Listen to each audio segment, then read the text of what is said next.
Well, good afternoon. We're here in the state EOC. I'm joined by our Division of Emergency Management Executive Director Kevin Guthrie.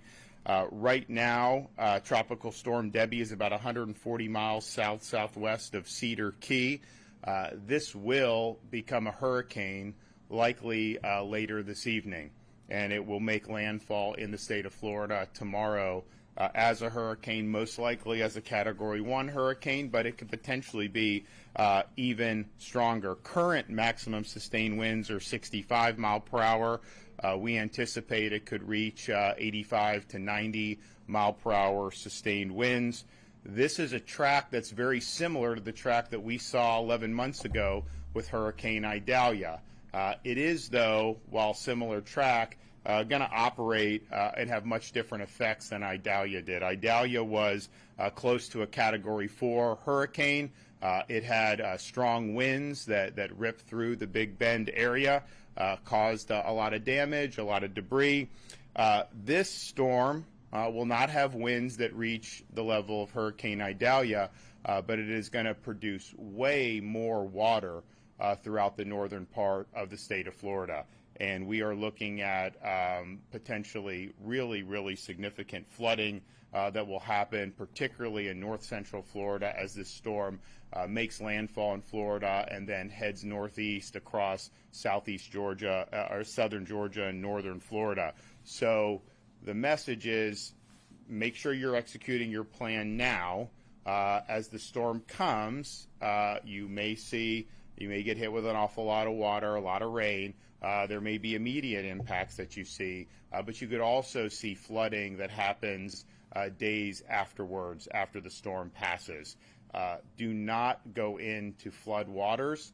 There could be dangerous debris, there could be down power lines, and please do not drive your vehicles through flooded streets. The number one way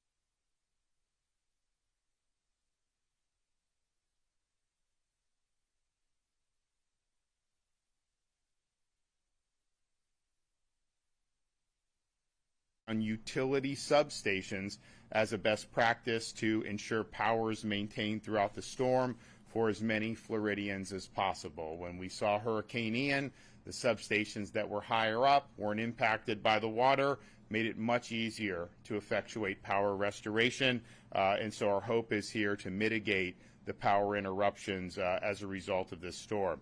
We have 3,000 service members from the Florida National Guard that are on standby to assist with the state emergency response, and that will include search and rescue, route clearance, commodity distribution, and protection of critical infrastructure as needed.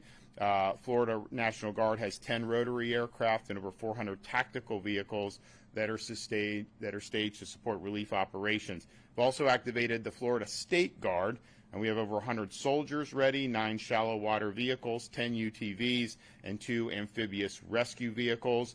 The Florida Fish and Wildlife Commission has prepared their full fleet of airboats and john boats, and we have 12 swiftwater rescue teams. Power outages will occur, so people should be prepared for that, particularly if you're in the main path of this storm. There is going to be power outages. Now, working with Florida's power companies, the state, we have identified up to 17,000 linemen that are ready to go in and restore power when the storm passes. Now, they'll do that as soon as it's safe to do that. Remember Hurricane Idalia? It was a very rapid restoration. Hurricane Ian, same thing. So we understand the importance of getting the power back on, and Kevin is working with the local communities. I was able to speak with the mayor of Tallahassee earlier today, and I told him, and he wasn't mayor then, and I wasn't governor. I said, you know, Hermine came, I think it was 2016, and it was, I think, a Category 1, and there were people without power for weeks in Tallahassee. and we don't want to see that again. And so he agreed. He's already talking with FPL and some others to accept mutual aid, and we want to be helpful with that as well. Of course, Florida Department of Transportation, the cut and toss, clear the roads, but also if they need to clear things to be able to help with power restoration, they're going to do that. But that was a learning experience, I think, for the state and the city to see how the Hermine was, and that's not going to be acceptable going forward. And so I'm glad that the mayor and I are on the same page on that. We also have on hand for the storm statewide almost 11 million bottles of water, almost 33 million shelf-stable meals. We have pre-staged 670,000 bottles of water, 287,000 shelf-stable meals, 3,600 sandbags, and nearly 14,000 tarps in the various parts of Florida where we expect the most significant impact. As I mentioned earlier at our briefing, the Florida Department of Transportation has staged resources in secure locations in proximity to the protected path of the storm for quick response. So 1,200 generators to support traffic signals and emergency power needs for our transportation system, pumps, hundreds of pumps that are staged and available to pump out water as needed, and that may very well be necessary in a lot of different areas of the state. 230 pieces of heavy equipment and trucks for cut and toss operations, 120 bridge inspectors, 120 cut and toss crews to swiftly clear state roads and interstate from debris, and 150 additional crews to assist with various emergency response efforts, including damage assessments, flooding, and traffic signal restoration. FDOT has been clearing roadways and shoulders for the last few days. The Department of Management Services has issued state office closures on their website. To see if your place of employment is closed today or tomorrow, visit dms.myflorida.com, dms.myflorida.com. Florida Department of Health has deployed 117 emergency vehicles to support emergency evacuations and patient transport as needed. Staging is currently in Jackson and in Marion counties. The Department of Health is also collecting information for those who may have or care for individuals with special needs and may seek assistance. And you can sign up for that at snr.floridahealthresponse.com, snr.floridahealthresponse.com. The Florida Department of Environmental Protection has pre-authorized 850 disaster debris management sites for the 61 counties under the state of emergency to temporarily stage storm-generated debris. Now is the time to exercise your disaster preparedness plan. The storm, we're already seeing impacts in southwest Florida. We're going to continue to see impacts across the west coast of Florida, but it is going to, the eye of the storm is going to hit the state of Florida tomorrow. So execute your plan. If you have been if you have been ordered to evacuate by your local officials, please heed that call. And when you're evacuating, you don't have to drive hundreds of miles. There's shelters within each county. Every county has a pet-friendly shelter. There's accommodations for people with special needs. So heed that advice and make sure you're protecting yourself. Now, if your plan is to simply hunker down in your home, then just do so, and that's fine. And I think the winds, Category 1 or even 2, most homes in the state of Florida are going to be able to withstand that. Pets, I mentioned, there are pet-friendly shelters, but please make sure they have what they need to ride out the storm. We want to make sure that we're not leaving any pets behind. It's never safe to walk or drive in flooded roadways. As I mentioned, there are hidden dangers. There are potentially downed electrical lines. So please do not mess with that. Do not try to drive in it. This stuff subsides. There'll be pumps. There'll be a bunch of things that will be happening. I know people want to kind of get out. They got things to do. They want to check on things. But it is hazardous, and we want to avoid any loss of life with this storm. Generators.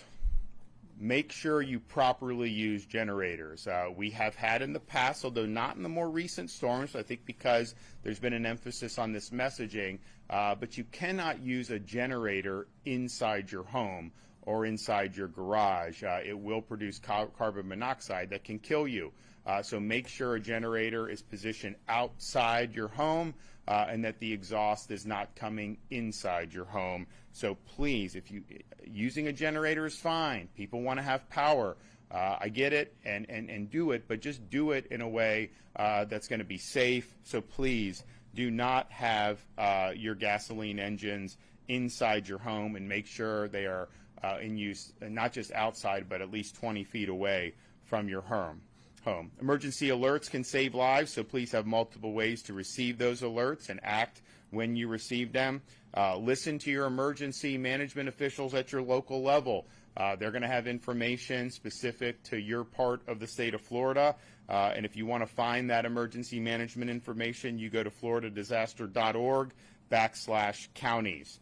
So this is a similar path to what we saw last year with Hurricane Idalia. It is going to be much wetter. We're going to see much more inundation across, really across the northern part of the state, north of I-4, but particularly in north central Florida. You're going to have the potential for some significant flooding. That creates hazards, that creates risk. So please take care of yourself, heed the warnings that you receive at the local level. We have a whole host of resources that are staged and ready to go. And if there's somebody that's in harm's way as the storm passes, we have search and rescue that will be there. Local law enforcement will be there, local emergency response, our National Guard, our Fish and Wildlife. There's all hands on deck for this. So execute your plan. We're going to work as soon as this storm passes to get the power back on and to help the Floridians who may be in need. And with that, I'll turn it over to Kevin. Thank you, Governor. And as always, I appreciate your leadership and support for the Division of Emergency Management. Tropical Storm Debby is expected to continue to rapidly strengthen into a hurricane before making an early morning landfall here in the Big Bend tomorrow. It is not outside the possibilities, as the Governor has already said, as a strong Cat 1 hurricane, maybe even a low-end Cat 2 hurricane. We continue to work on requested resources from counties, but many areas have already begun to feel the storm's impacts. We have been getting information from south of Tampa Bay all the way down to Fort Myers and Naples that there is storm surge of about 2 feet, that they have had several inches of rain, and we're seeing those impacts down there. We are now starting to see more impacts come into the Nature Coast, Hernando, Citrus, Levy, Dixie counties. So again, the storm is here for them, which leads me into the next piece is if you are in the Nature Coast, getting ready to come into the Big Bend, it is time to effectuate your plan. You need to be locking it in, locking down. Do not get out on the roadways. Make sure that you're staying indoors. So please make sure you're doing that.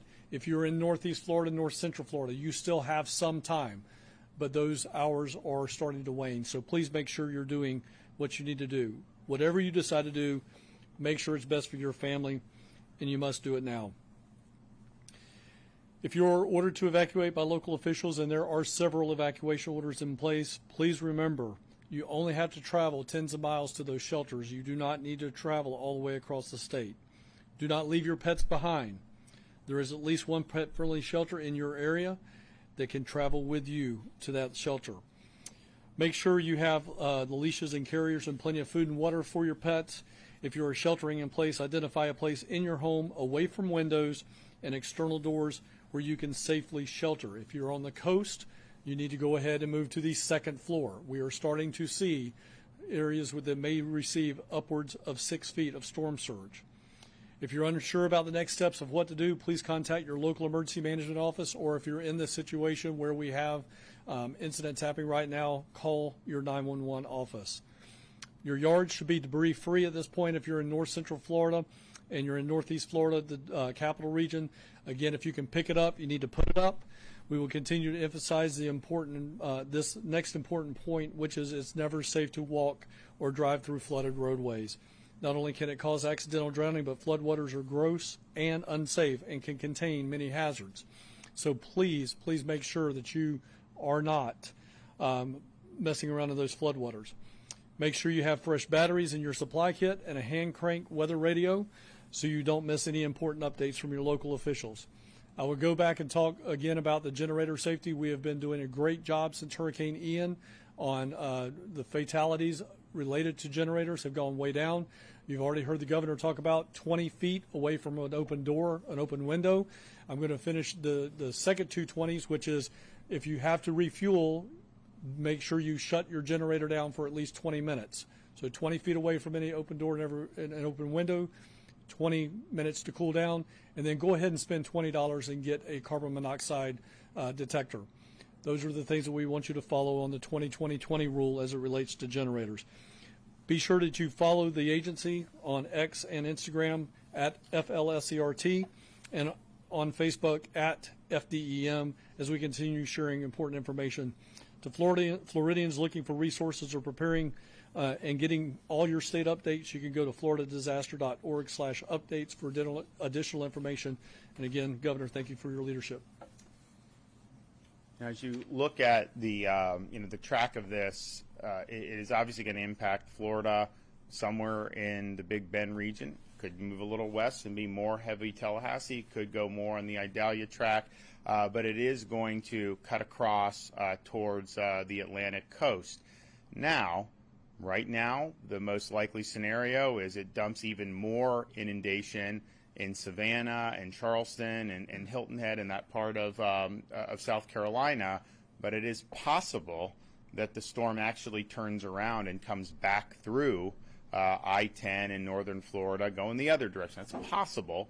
May not be likely right now, but that is one of the solutions that they're looking at. So this is not necessarily going to be something that just passes and then we don't see any effect. You can continue to see flooding, and you may even see a rebound of the storm. That's possible, so just be prepared that that could happen. Watch for updates. There's going to be another update on the track by the National Hurricane Center at the 5 o'clock advisory. And then, of course, tomorrow we're going to see the storm make landfall here in Florida and then begin to meander northeast from the coast. And it's going to move likely pretty slow, which is not really what you want because it allows the storm to churn and to dump more water throughout the region. So it's going to be wet. We're going to have a lot of inundation. That is going to present hazards and it's going to present challenges, but we will respond appropriately, and we have everything staged that we wanted to have staged. All right, with that, I'm happy to answer some questions. This path, focusing on similar to what Idalia was last year, financially constrained counties. These people have gone through the tornadoes recently. I guess what's your message to these people that seem to can't catch a break right now? Well, look, this is Mother Nature. It's not always fair what happens. Clearly, we had issues in Tallahassee with the more recent tornadoes. We'll see how much this storm is impacting. Of course, if it's a direct hit in Tallahassee, you're going to see a lot of debris. You're going to see a lot of wind, and you have some people that are still trying to get their homes repaired from the tornado. So that presents real challenges. If it ends up going more east, you're going to end up seeing a track over some of the places that were the most hard hit with Hurricane Idalia and Taylor, Dixie counties. So that's going to create challenges. But we responded then and got people back on their feet, and we will do that again with this storm. There will be impacts because of the wind. It is going to be a hurricane. I don't think that there's any models that suggest it's going to be as strong as Idalia was in terms of the wind, but every single model you look at say it's going to be much more significant than Idalia was with respect to the inundation and the amount of water that is going to be dumped throughout the region. So that is going to create challenges, and we're going to work with the local communities to meet the challenges. All right, we will have another update probably tomorrow morning because I think we'll get the 5 o'clock advisory. And as Kevin said, make your plan and execute the plan now. We're already seeing some of the outer bands. We're seeing stuff that's happening on the west coast of Florida, but we're going to see this is going to be a multiple day event in terms of the amount of water it's going to hit the state.